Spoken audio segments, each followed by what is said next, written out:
A lot of us manage to get a Scrum Master certification, but when we actually get into that role, we have a lot of questions like, am I doing it right? Is there anything that I have to adapt? And so on, right? I had similar questions when I started the role.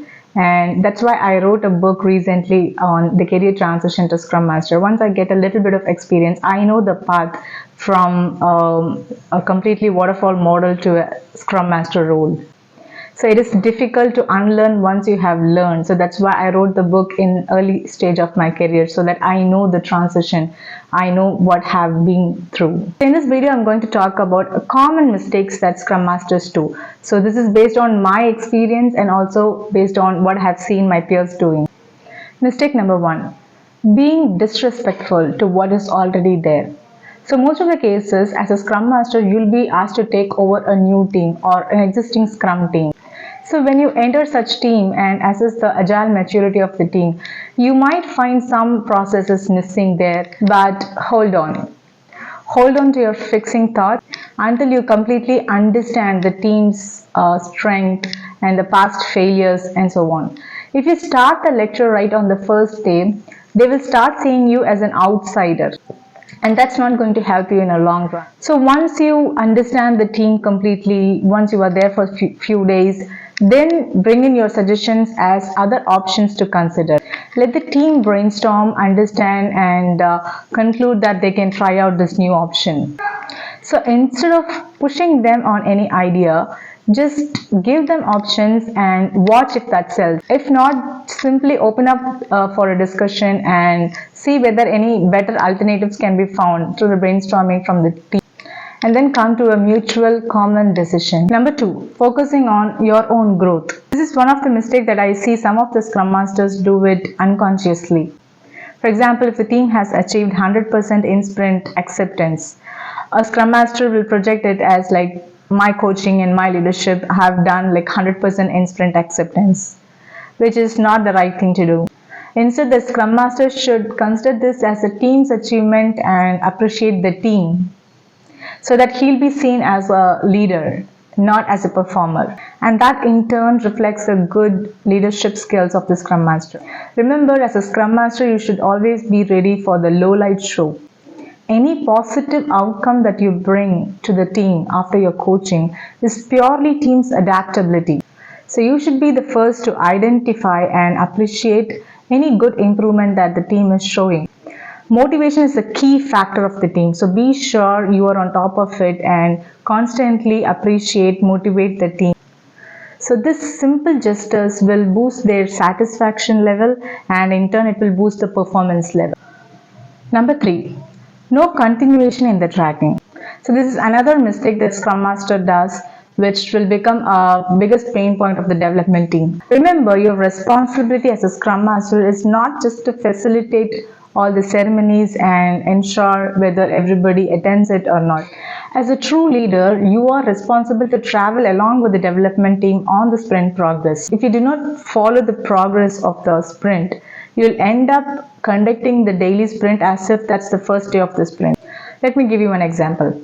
Assume you are in the day 4 of the sprint. One of the developers says that his story is getting delayed because there was a fix expected from the downstream application which is delayed by a couple of days. So that means overall you see a potential risk of a couple of days spilling over. So this has to be cascaded to the stakeholders as there is a potential risk of spilling over.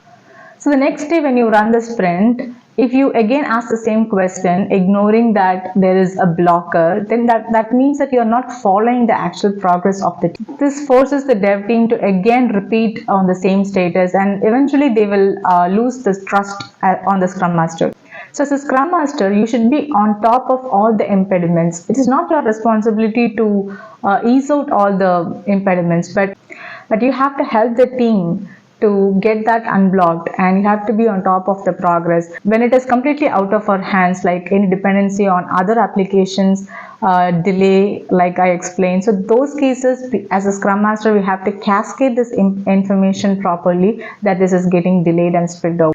Being on top of it and having the continuation in the tracking is key as a Scrum Master. Number 4, acting in your best interest rather than the team. There will be many instances where the team get into an argument, a different view. Arguments are good as far as it is healthy. That's the best way to find the optimal solution.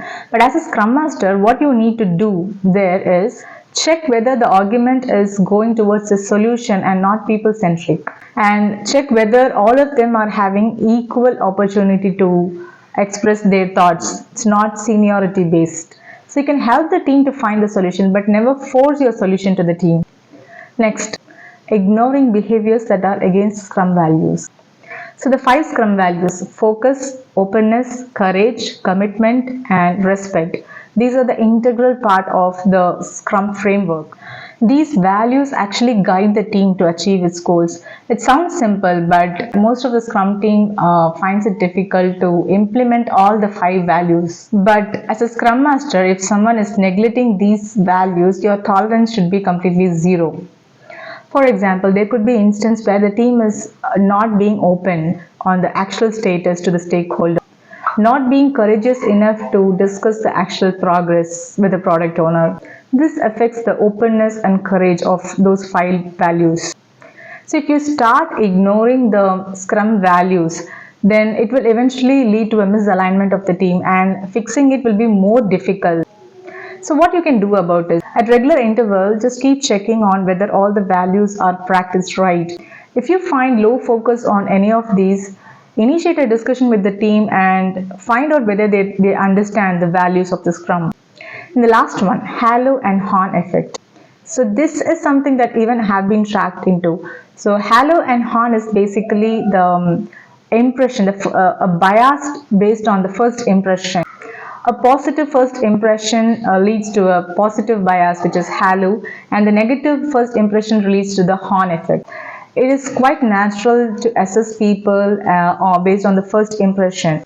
But as a Scrum Master, we have to be mindful on the potential bias and consciously do not make any decision based on the first impression. You need to be a neutral person. Let me share my experience. When I took over the Scrum Master role for the first time, based on the way the status is given in the Scrum meeting, I perceived a person to be really proactive and dedicated. However, I took some time to realize the reality. The person was good in maintaining the positive outlook. The actual progress made was not that great. That impacted negatively on the other team members also. If I had solely relied on my initial impression, I might have missed to understand the feelings of the other team members. So remember, being neutral is the very important aspect of the role, so that each one of the team members sees you as a leader whom they can reach for any issues. So these are some of the mistakes that I think the new Scrum Master are bound to do. Actually, Scrum is often compared with the game of chess. Easy to understand but difficult to master. So to become the best in this role, it is essential to practice regularly and constantly inspect and adapt. If you think this helped you, please subscribe to my channel and hit the like button.